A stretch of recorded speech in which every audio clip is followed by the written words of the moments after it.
Hi good morning friends. Welcome to my YouTube channel.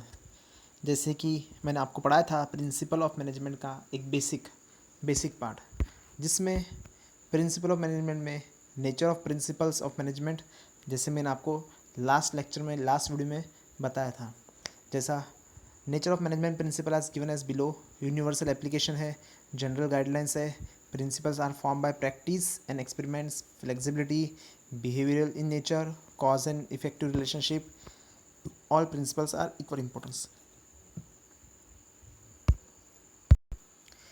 इतना कि page number 2 तक मैंने वीडियो अपलोड किया हो, जिसमें मेरा organisation of commerce chapter 1 part 1 ऐसा हेडिंग दिया है। ठीक है, आज मैं सिग्निफिकेंस ऑफ मैनेजमेंट प्रिंसिपल बताऊंगा। सिग्निफिकेंस का मतलब यहाँ पे होता है, सिग्निफिकेंस मतलब इम्पोर्टेंस। मैनेजमेंट प्रिंसिपल की इम्पोर्टेंस क्यों है, कैसे है, क्या है, किस तरीके से। ठीक है, as you have discuss the nature of principle of management, it can be said that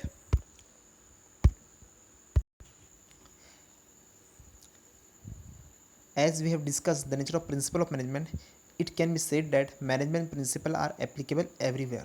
They are in the form of predetermined solution for problems which are recurring. They are guiding the manager, so it is important for every manager to know them. In every type of organization or in group activity, one need to apply principle according to the nature, size and requirement of the organization. These principles are tested and protected worldwide from many years. There it is important to study the significance or importance of management principle with the help of the following facts. मतलब इस unit में ऐसा बताया गया है कि नीचे के जो फैक्ट्स दिए हुए हैं, उस फैक्ट्स में, नीचे के फैक्ट्स मतलब ये सारे फैक्ट्स में उसका सिग्निफिकेंस बताया हुआ है। सिग्निफिकेंस मतलब इम्पोर्टेंस बताया हुआ है। ठीक है ना। पहले अगर हेडिंग में देखा जाए तो ऐसा बताता है कि principle of management applicable everywhere होता है। कहाँ होता है? एप्लीकेबल एवरीवेयर होता है। Every in the sense small organisation, large organisation, social destination, जैसे मंदिर में भी मैनेजमेंट का काम होता है, मस्जिद में भी यूज़ होता है मैनेजमेंट का। ये हो गया नॉन प्रॉफिट ऑर्गेनाइजेशन हो जाती है। कोई इंडस्ट्री है, कोई फैक्ट्री है, कोई फर्म है, उसमें भी मैनेजमेंट का काम इम्पोर्टेंस है। मैनेजमेंट मतलब हर एक चीज़ को प्रॉपरली मैनेज करके आगे बढ़ना। ठीक है। They are in the form of predetermined solution for problems which are recurring. अगर कोई प्रॉब्लम आता है तो उस प्रॉब्लम को टैकल कैसे करना, इसके लिए प्रॉपरली मैनेजमेंट करने की आवश्यकता है। जैसे कि लास्ट एग्जाम्पल मैंने बताया था, जैसे कोविड-19 ये महामारी पूरे हिंदुस्तान में, पूरे वर्ल्ड में, पूरे इंडिया में, सारे कंट्रीज़ में है। तो हर कंट्रीज़ के जो प्राइम मिनिस्टर होते हैं वो अपने अपने हिसाब से मैनेजमेंट कर रहे हैं। इसलिए solution for problem recurring when it is recurring, problems which are recurring मतलब जो प्रॉब्लम्स आते हैं उसका सोल्यूशन कैसे निकालना, इसको प्रॉपरली मैनेज करना, मतलब मैनेजमेंट का काम होता है। They are guiding the manager, so it is important for every manager to know them. वो मैनेजर को गाइड करते हैं, मतलब रास्ता बताता है क्या सही है क्या गलत है, कैसा करना चाहिए कैसा नहीं करना चाहिए। ठीक है। In every type of organisation और group activity one need to apply principle according to the nature, size, requirement of the organisation के नेचर, साइज और रिक्वायरमेंट के हिसाब से हर कंपनी ने, हर ऑर्गेनाइजेशन ने ये करना चाहिए। क्या करना चाहिए? प्रिंसिपल्स अप्लाई करना चाहिए। The principle are tested and protected worldwide from many years. ये जो प्रिंसिपल्स है ये टेस्टेड है मतलब इसको 10 बार इंडस्ट्रीज़ बोलो, सालों साल इसको यूज़ किए हुआ है। यूज़ करने के बाद वो एप्लीकेबल होता है। एकाएक एक दिन में प्रिंसिपल बन जाना, दूसरे दिन एप्लीकेबल होना, ऐसा नहीं होता है। इसको करीबन 2 साल, 3 साल, 5 साल, 10 साल, 8 साल लगे हुए हैं, तब ये प्रिंसिपल निकले हैं। तब लोगों को मालूम पड़ा ये प्रिंसिपल्स है, पब्लिक को, ऑर्गेनाइजेशन को मालूम पड़ा ये प्रिंसिपल है, इस तरीके से मैनेजमेंट करना ज़रूरी है। ठीक है। जैसे कि पहला प्रिंसिपल देखते हैं अपन, provide useful insight to managers. Provide useful insight to manager मतलब मैनेजर्स को यूज़फुल मतलब हेल्पफुल होता है। हेल्पफुल मतलब काम की चीज़ है मैनेजमेंट के लिए। The principle of management help the manager to understand the organisation. ये जो प्रिंसिपल होते हैं ना, ये मैनेजमेंट, प्रिंसिपल ऑफ मैनेजमेंट जो है, मैनेजमेंट के जो प्रिंसिपल्स है, ये मैनेजर को अंडरस्टैंड करता है, अंडरस्टैंड द ऑर्गेनाइजेशन मतलब मैनेजर को हेल्प करता है ऑर्गेनाइजेशन को अंडरस्टैंड करने का, मतलब ऑर्गेनाइजेशन को, कोई भी ऑर्गेनाइजेशन को समझने के लिए प्रिंसिपल्स ऑफ मैनेजमेंट के प्रिंसिपल्स हेल्प करता है। It can be said that management principle are applicable everywhere.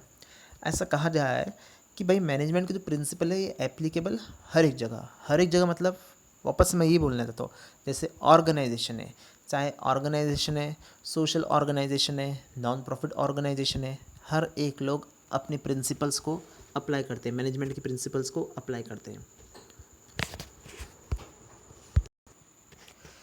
The use of this principle is helpful, helping managers about the manner in which it should be act as different situation। ये principal जो होता है ये managers को help करता है अलग अलग सिचुएशन पे, अगर कोई सिचुएशन आती है उस सिचुएशन पे कैसा वर्क करना चाहिए ऑर्गेनाइजेशन ने, इनको हेल्प करता है आगे बढ़ता। ठीक है, this type of timely guidance reduces the wastage of resource and the goals can be achieved in appropriate manner. कैसा होता है, अगर ये प्रिंसिपल प्रॉपरली अप्लाई कर लेते हैं तो रिसोर्सेज का वेस्टेज नहीं होता है और ऑर्गेनाइजेशन गोल्स के पास अचीव होता है, प्रॉपरली अचीव कर सकता है। मतलब रिसोर्सेज मतलब क्या है, किसी कोई वर्कर अगर ऑर्गेनाइजेशन वर्क करता है तो उसका वर्कर्स का टाइम वेस्ट नहीं होगा। कोई रिसोर्सेज मतलब कोई मटेरियल, रॉ मटेरियल अगर ऑर्गेनाइजेशन ख़त्म होने के कगार पे है, ऑर्गेनाइजेशन ख़त्म होने की स्थिति पे है, तो उसकी पहले ही वो ऑर्गेनाइजेशन रॉ मटेरियल को परचेस कर लेगा। तो ऐसा है वेस्ट, मतलब इन शॉर्ट ऐसा है कि प्रिंसिपल ऑफ मैनेजमेंट के जो भी प्रिंसिपल्स है ये कोई रिसोर्सेज को, ठीक है, और गोल्स तक अचीव करने बोलता। Helpful in efficient utilisation of resources, second वाला है helpful in efficient utilisation of resources. Efficient utilisation of resources का मतलब जो भी रिसोर्सेज है, रिसोर्सेज मैन पावर में भी रह सकता। अच्छा, रिसोर्सेज मतलब क्या, पहले ये देख लेते हैं। रिसोर्सेज मतलब वो चीज़ है जो एक ऑर्गेनाइजेशन की नीड है।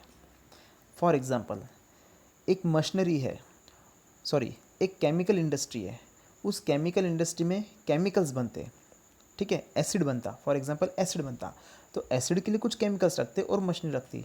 तो जो एसिड है और जो मशीनरी है ये उसके रिसोर्सेस है, ठीक है ना, ये रिसोर्सेस है। मतलब उस ऑर्गेनाइजेशन के लिए एक एसिड बनाने की जो प्रक्रिया होती है उसके लिए उसको केमिकल रखता और मशीनरी रखती। तो मशीनरी और केमिकल और ह्यूमन बींग्स ये उसके लिए रिसोर्सेज हैं। मतलब हर ऑर्गेनाइजेशन के अपने अपनी रिसोर्सेज हो सकते हैं, रिसोर्सेज चेंज भी हो सकते हैं। कोई कंपनी में मैन पावर कम रहेगा, मशीनरी ज़्यादा रहेंगी, कोई कंपनी में मैन पावर ज़्यादा रहेगा, मशीनरी कम रहेंगी। It depends according to the organisation, ठीक है। In every organisation two types of resources are used, physical resources material, machines, money etcetera, and human resources manpower. मतलब कोई भी ऑर्गेनाइजेशन में दो तरीके रिसोर्स यूज़ कर सकते हैं, फिजिकल रिसोर्स और ह्यूमन रिसोर्स। फिजिकल रिसोर्स का मतलब क्या होता है, मटेरियल, मशीन्स, मनी, ये फिजिकली। फिजिकल रिसोर्स का मतलब ऐसा बोला जाता है जो फिजिकली टच किए जा सकते हैं, जो लिविंग बींग नहीं रहता पर वो नॉन लिविंग रहता, जो फिजिकली टच किया जाता है उसको फिजिकल रिसोर्स बोलता। और ह्यूमन रिसोर्स मतलब मैन पावर, मतलब लिविंग बींग, ठीक है। अब एक एग्जांपल देता हूँ आपको मैं। फॉर एग्जांपल मेरी डेयरी फैक्ट्री है, डेयरी मिल्क है। डेयरी मिल्क मतलब डेयरी में मिल्क का प्रोडक्शन होता है। तो इस मिल्क को प्रोडक्शन करने के लिए मेरे पास गाय है, काउज़ है, बफेलोज़ है। तो इस केस में गाय, काउज़, बफेलोज़ ये सब मेरे फिज़िकल रिसोर्स होते हैं, ना कि ह्यूमन रिसोर्सेज है। उसको फिज़िकल रिसोर्स में कंसिडर किया जाता है क्योंकि वो मटेरियल, मशीन्स, मनी का काम किया जाता है, ठीक है ना। आगे बढ़ता हूँ मैं। The basic function of management is to make proper balance between the resource by putting them to optimise use and control the wastage of resources. Management का बेसिक फंक्शन एक ही है कि रिसोर्सेज को इफ़ेक्टिवली यूटिलाइज करना। Effectively मतलब अच्छी तरीके से यूटिलाइज करना, without any vestiges. Without any wastage मतलब उसका कुछ भी दुरुपयोग नहीं होना चाहिए, दुरुपयोग नहीं होना चाहिए, दुरुपयोग मतलब वेस्टेज नहीं होना चाहिए, प्रॉपरली यूटिलाइज होना चाहिए। इसलिए तब वापस से पढ़ता हूँ मैं। The basic function of management is to make proper balance between the resource by putting them to optimum use and control on wastage of resources while maintaining discipline and healthy working environment. Management always use techniques and principles. Discipline and healthy working environment. Discipline मतलब discipline मतलब शांति से, ठीक है, एक शांति से, एक सही तरीके से जो चीज़ होता है, डिसिप्लिन। एंड हेल्दी एनवायरनमेंट मतलब, हेल्दी मतलब एनवायरनमेंट में कोई गलत तरीके से, गलत चीज़ से जो हार्म नहीं करना चाहिए किसी को, वैसा काम नहीं होना चाहिए।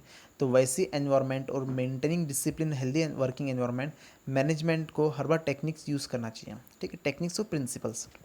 It helps in establishing cordial relationship between management and employees which increase the efficiency level of employees and also affect the effective administration. Management, principle management क्या करता है, कोऑर्डिनेशन करता है। अब कोऑर्डिनेशन किस में करेगा, ऑर्गेनाइजेशन में, एक मैनेजमेंट का और एम्प्लॉयज़ का, इन दोनों का कोऑर्डिनेशन करता है। और अगर प्रॉपर कोई भी मैनेजमेंट में, कोई भी ऑर्गेनाइजेशन में अगर प्रॉपर कोऑर्डिनेशन होता है तो उस ऑर्गेनाइजेशन का इफेक्टिव यूटिलाइजेशन होना चालू हो जाता है और एडमिनिस्ट्रेशन भी बहुत अच्छा होता है, ठीक है।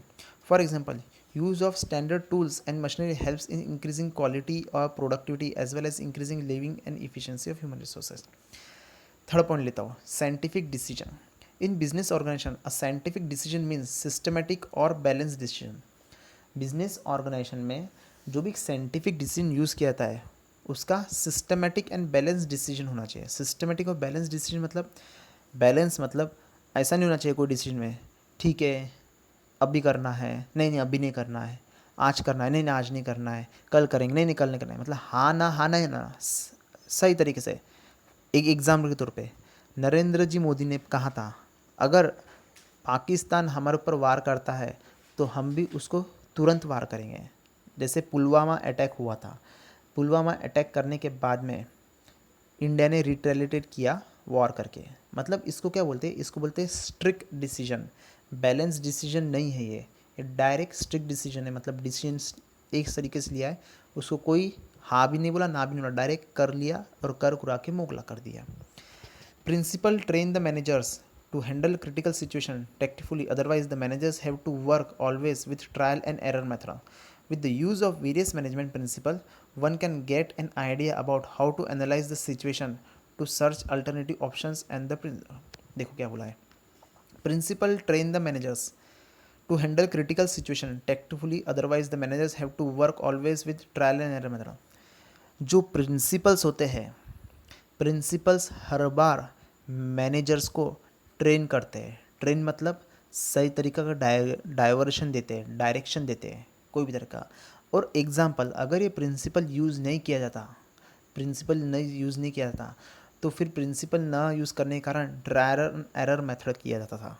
अब ट्रायल एंड एरर मेथड मतलब टेस्टिंग, देखते हैं होता या नहीं होता, पहला टेस्ट करेंगे, अगर पहला टेस्ट सक्सेसफुल गया तो उसको अगली बार इंप्लीमेंट करेंगे, नहीं तो इंप्लीमेंट नहीं करेंगे। इसको क्या बोलते हैं, trial and error method.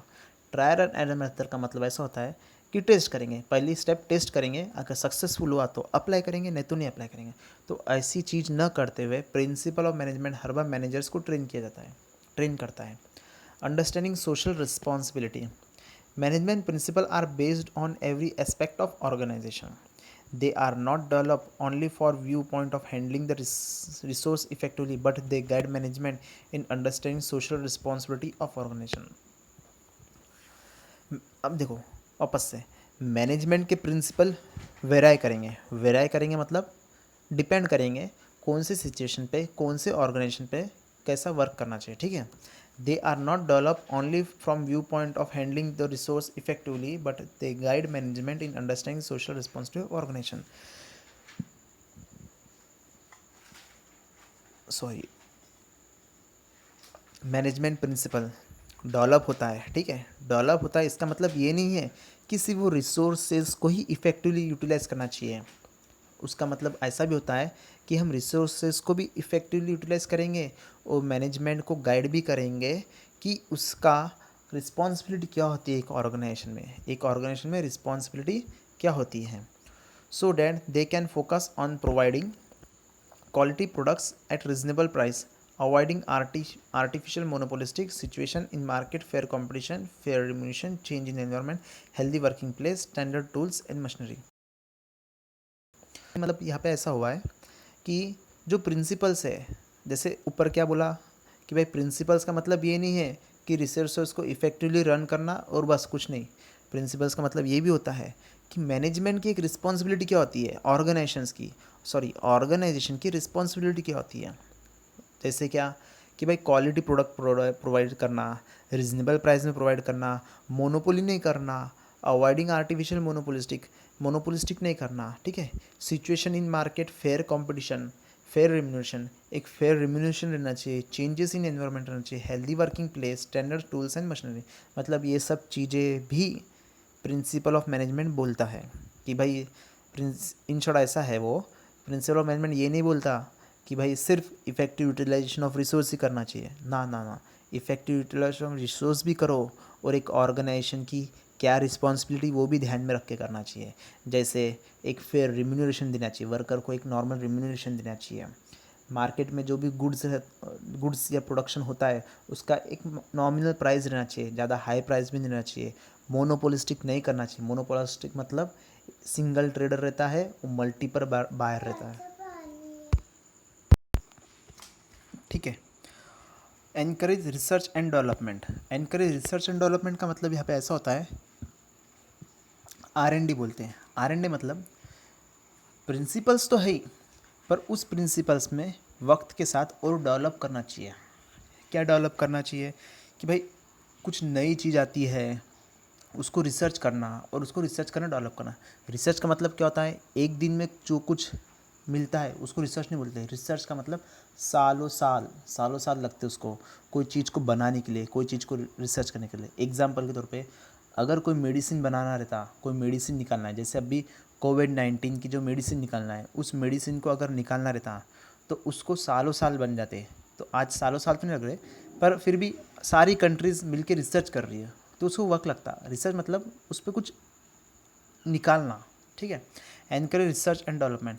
Principal of management are dynamic, ठीक है। मैनेजमेंट के जो प्रिंसिपल्स है वो डायनेमिक है। डायनेमिक मतलब कीप्स ऑन चेंजिंग। डायनेमिक का मतलब चेंज होना, वक्त के साथ चेंज होना, ठीक है। कीप्स ऑन चेंजिंग, ऑर्गेनाइजेशन के हिसाब से प्रिंसिपल्स चेंज हो जाते हैं।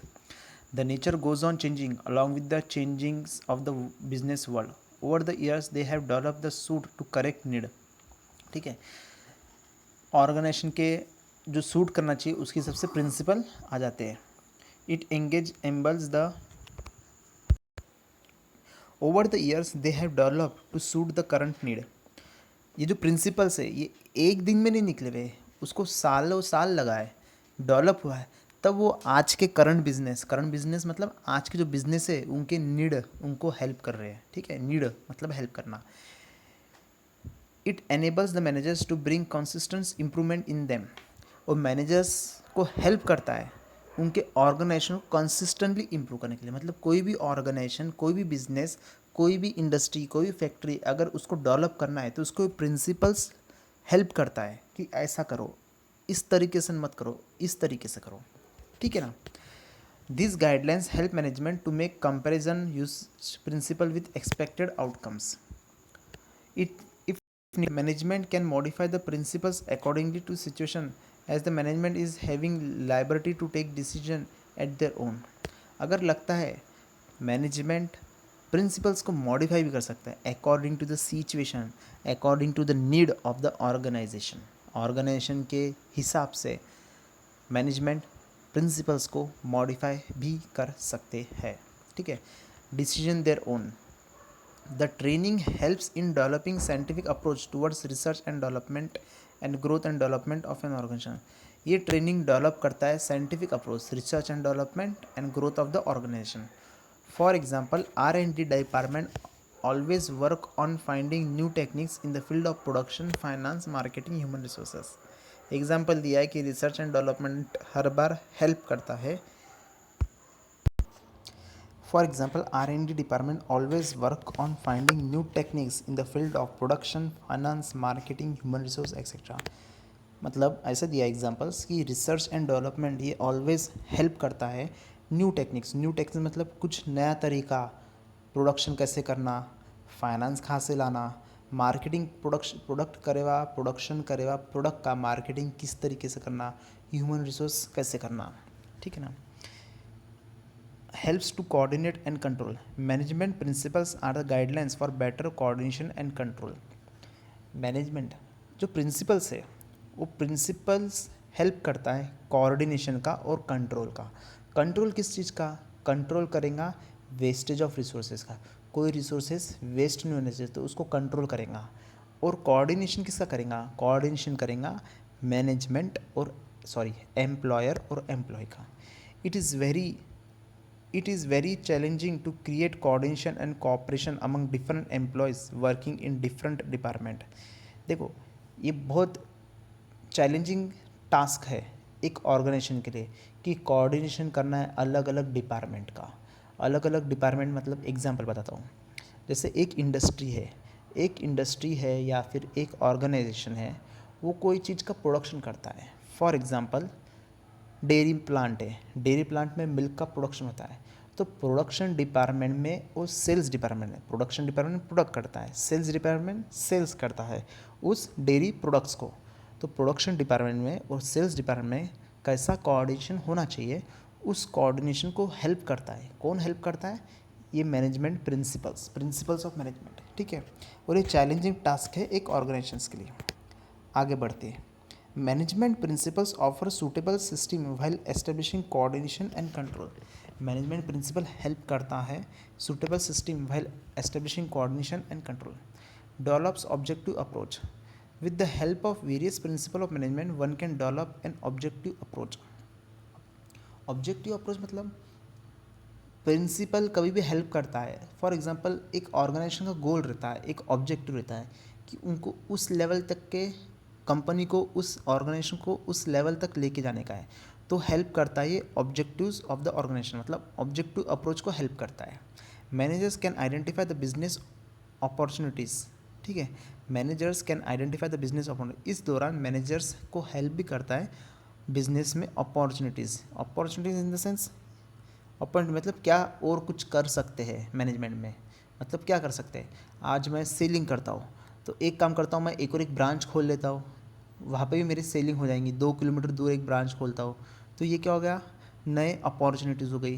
Root cause of the problems मतलब अगर कोई प्रॉब्लम होता है, उस प्रॉब्लम को जड़ तक पहुँच के उसको निकाल देना चाहिए। जड़ तक पहुँचना और उसको निकाल देना मतलब root cause of problem in correct manner and can provide appropriate solution on it.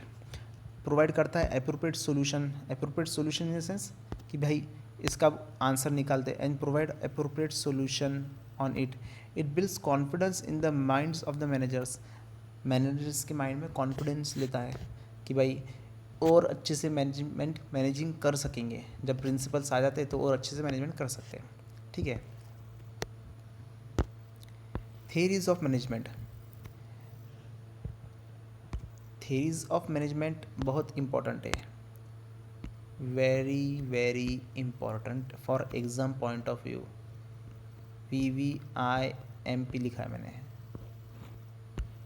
Very very important from exam points of view. इसमें 2 थेरीज है, वो अपन आगे पढ़ने वाले हैं, ठीक है। Management theories are the set of general rules that guide the manager to manage an organization. Management theories are the set of general rules that guide the manager to manage an organization. कुछ theories है जो help करती है, जो rules है, एक rules है, general rules है। यहाँ पे जनरल रूल्स का मतलब क्या है? ऐसे जनरल रूल्स है जो specifically throughout the country, throughout the world accept करते और अप्लाई करते हैं, ठीक है।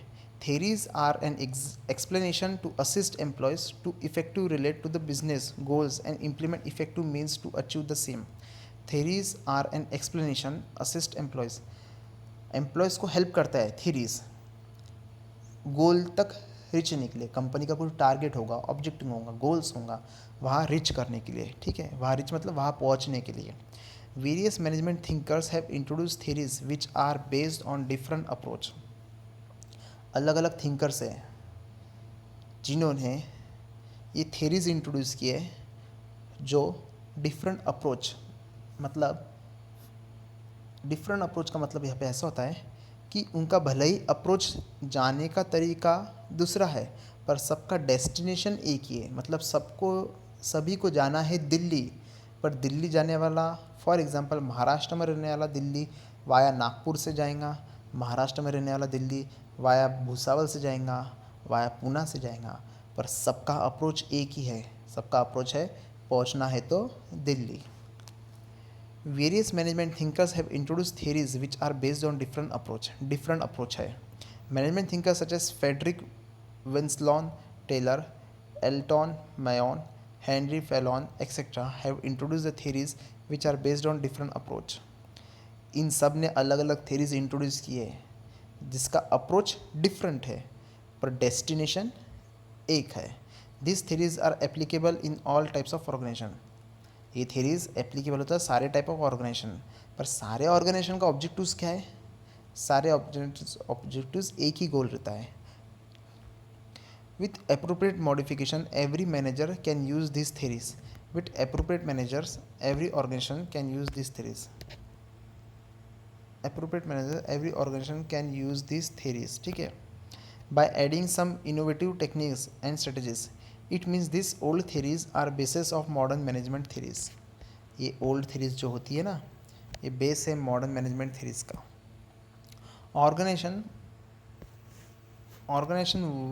organization workforce and society are facing some common approach. Organization, workforce, and society are facing some common problems such as centralization of authority, stress, low motivation, environment issues, behavioral problems, health problems, work-life balance, accountability, etc. Theories of management definitely provide solution in such issues of management people.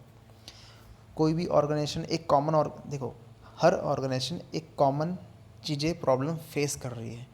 Face मतलब एक environment issue, environment को बहुत ज़्यादा harm हो रहा है। Behavioural problem, behavioural मतलब purchaser का बिहेवियर, सेलर्स का बिहेवियर, एम्प्लॉयज़ का बिहेवियर डिपेंड करता। हेल्थ प्रॉब्लम, केमिकल इंडस्ट्री होती है तो हेल्थ का प्रॉब्लम होता है। Work life balance, accountability, low motivation, employees को मोटिवेट करना टाइम टू टाइम ज़रूरी होता है। तो ये सब चीज़ें ऑर्गेनाइजेशन फेस करती है, तो ये सब चीज़ें को रिमूव करता है थेरीज़, अलग अलग थेरीज़ ने अलग अलग किया है, ठीक है। ऐसा देखा जाए तो ये इतना इम्पोर्टेंट नहीं है, ठीक है। मैंने आपको पहले बोला, पर ये इतना इम्पोर्टेंट नहीं है। इम्पोर्टेंट ये है, ये इम्पोर्टेंट है, ये Henry administrative theory of management. ये एग्ज़ाम के पॉइंट ऑफ व्यू से भी पूछा था, है एग्ज़ाम क्वेश्चन।